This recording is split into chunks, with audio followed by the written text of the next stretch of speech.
আসসালামু আলাইকুম ওয়া রাহমাতুল্লাহ। প্রিয় সপ্তম শ্রেণীর শিক্ষার্থীরা, স্ক্রিনের দেওয়া সমস্যাটি আমি তোমাদের পড়ে শোনাচ্ছি।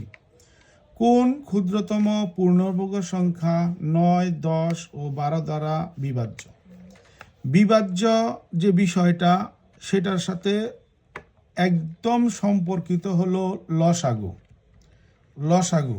কারণ লসাগু হলো এরকম একটি সংখ্যা যে সংখ্যাটি ওই সংশ্লিষ্ট সংখ্যাগুলো দ্বারা নিঃশেষে বিভাজ্য হয়। তাহলে এই প্রশ্নের সমাধানটা লসাগু সংক্রান্তই হবে। তো আমরা লিখব নির্ণেয় ক্ষুদ্রতম সংখ্যা হবে 9, 10 ও 12 এর লসাগু বা আসছে এই কারণ এই সংখ্যাগুলোর সাথে একটা টার্ম যোগ করা আছে, সেটা হলো পূর্ণবর্গ সংখ্যা। আর লসাগু সবসময় পূর্ণবর্গ সংখ্যা হয় না। লসাগু না হলে তার গুণিতকটা কোনো না কোনো গুণিতক অবশ্যই পূর্ণবর্গ হবে। এজন্য আমাদের উত্তরে যদি লসাগু না হয় তাহলে হবে লসাগু এর গুণিতক।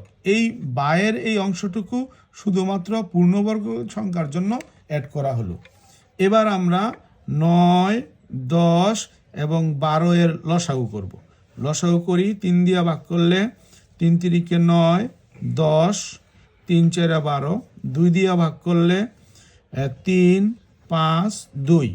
তো আমরা লিখব অতএব লসাগু সমান সমান 3 গুণন 2 গুণন 3 গুণন 5 গুণন 2।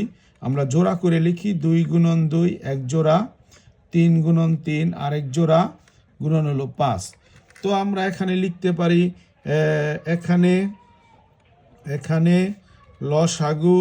লসাগু পূর্ণ বর্গ সংখ্যা 9, কারণ একটি 5 জোড়াবিহীন। এখানে আমরা লসাগুর রেজাল্টটা লিখে রাখলে ভালো হয়। এখানে আমরা লিখে রাখলাম 180। তাহলে একটি 5 জোড়াবিহীন। তো একটি 5 যদি জোড়াবিহীন হয় তাহলে বোঝা গেল এই লসাগুটাকে 5 দ্বারাই গুণ করলেই পূর্ণবর্গ হবে। আর তাহলে আমরা পেয়ে যাব অতএব নির্ণেয় ক্ষুদ্রতম সংখ্যাটা হবে 180 গুণন 5। 5 দ্বারা কেন গুণ করলাম? কারণ লসাগুর গুণনীয়কগুলোর মধ্যে একটা 5 জোড়াবিহীন। যদি একটা 5 জোড়াবিহীন হয় 5 দ্বারা গুণ, যদি একাধিক সংখ্যা জোড়াবিহীন হতো একাধিক সংখ্যাই আমাদেরকে গুণ করতে হইতো। তো আমরা এখানে পেলাম 900। তাহলে ক্ষুদ্রতম সংখ্যাটা হলো 900। এভাবে আমরা এই ধরনের সমস্যার সমাধান করতে পারি। এবার আসি আমরা পরবর্তী আরেকটা সমস্যা, সেটা হলো দুইটি ক্রমিক সংখ্যার বর্গের অন্তর 37। সংখ্যা দুটি নির্ণয় করো। দুইটা ক্রমিক সংখ্যার বর্গের অন্তর 37, সংখ্যা দুটি নির্ণয় করো। তো আমরা ধরি প্রথম সংখ্যা ক। তো যেহেতু এটা ক্রমিক সংখ্যা, প্রথম সংখ্যা থেকে দ্বিতীয় সংখ্যা, ক্রমিক মানে ক্রম পর, তাহলে প্রথম সংখ্যাটা যদি ক হয় তার পরের সংখ্যাটা 1 বেশি, তাহলে ক এর সাথে 1 যোগ, তাহলে দ্বিতীয় সংখ্যা ক যোগ 1। জি, আমরা ষষ্ঠ শ্রেণীতে ক্রমিক সংখ্যার বিষয়ক সমীকরণের সমাধান করেছিলাম। সেখানেও আমরা প্রথম সংখ্যা যদি ক হতো তাহলে দ্বিতীয় x হতো, তাহলে দ্বিতীয় সংখ্যাটা হইতো x+1। এখানে হইল ক+1। এখন আমরা সংখ্যা দুটির বর্গের অন্তর দেখব কত। সংখ্যা দুটির বর্গের অন্তর মানে বিয়োগফল। তাহলে ক যোগ 1 এটার বর্গ থেকে ক এর বর্গ আমরা বিয়োগ করব। দেখি বিয়োগফলটা কত হয়।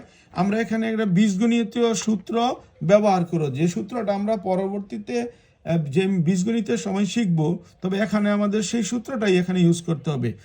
ক এর বর্গ ক স্কয়ার যোগ 2 ইন্টু ক যোগ ইন্টু 1।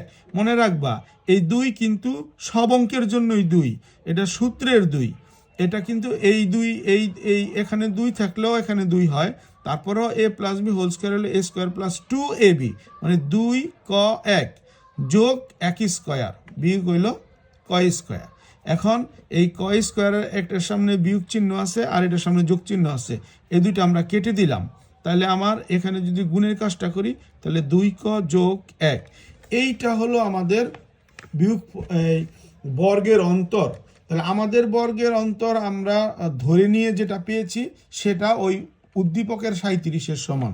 তো প্রশ্ন মতে আমরা লিখব, প্রশ্ন মতে 2 ক যোগ 1 সমান সমান 37, বা 2 ক ইকুয়াল টু 37 বিয়োগ 1, বা 2 ক সমান সমান 36, বা ক সমান সমান 36কে আমরা ভাগ করব 2 দ্বারা ইকুয়াল টু 18।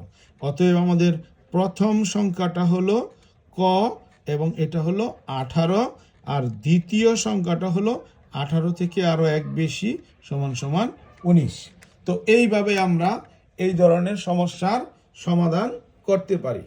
তো শিক্ষার্থীরা, তোমরা কিন্তু এই সূত্রটা মুখস্থ করে নেবে, এই সূত্রটা ভালো করে মুখস্থ করে নেবে।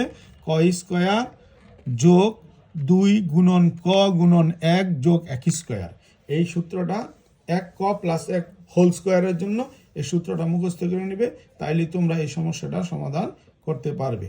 তো তোমরা এই দুইটা সমস্যার সমাধান দেখলে আশা করি এখন তোমাদের যে দুটো হোমওয়ার্ক দেওয়া হবে সেটাও তোমরা পারবা এবং সেটার সমাধান করে আগামী ক্লাসে আমার জন্য নিয়ে আসবা। তো আজকের মতো বিদায়। আমি ভিডিওর শেষে হোমওয়ার্কটা দিয়ে দিচ্ছি। আল্লাহ হাফেজ। শিক্ষার্থীরা, স্ক্রিনের এই দুইটা অঙ্ক হোমওয়ার্ক করবে। কোন ক্ষুদ্রতম পূর্ণবর্গ সংখ্যা 16, 20, 24 দ্বারা বিভাজ্য? দ্বিতীয়টা হচ্ছে দুইটি ক্রমিক জোড় সংখ্যার বর্গের অন্তর 36, সংখ্যা দুটি নির্ণয় করো। আল্লাহ হাফেজ।